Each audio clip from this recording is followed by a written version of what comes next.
Prenez l'équation de Schrödinger, ajoutez un terme qui décrit les interactions entre les particules et vous obtenez l'équation de Gross-Pitaevsky. À première vue, elle ressemble presque à l'équation de Schrödinger. Mais cette fois, la fonction d'onde ne décrit plus une seule particule, mais des millions, voire des milliards d'atomes qui occupent exactement le même état quantique dans une seule fonction d'onde, autrement dit un condensat de Bose-Einstein. Maintenant, en écrivant cette fonction d'onde sous cette forme, on voit apparaître une densité de particules, mais aussi une vitesse. Autrement dit, la fonction d'onde décrit un fluide dont la vitesse est directement imposée par la phase de la fonction d'onde quantique. C'est un fluide quantique. Et dans ce fluide quantique, on peut calculer d'une part la relation de dispersion de l'énergie du condensat, mais aussi ce que l'on appelle la vitesse du son.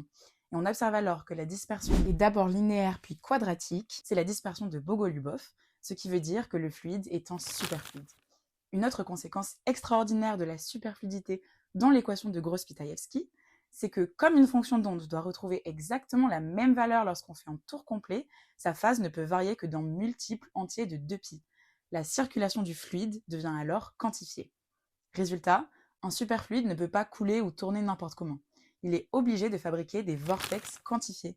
Chaque vortex transporte exactement la même quantité de rotation, et lorsqu'on fait tourner un fluide plus vite, il ne tourne pas plus fort, il crée simplement davantage de vortex.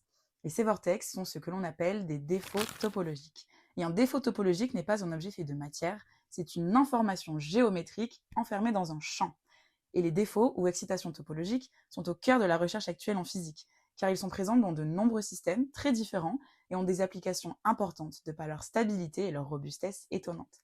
Mais ça, on en parlera dans une prochaine vidéo.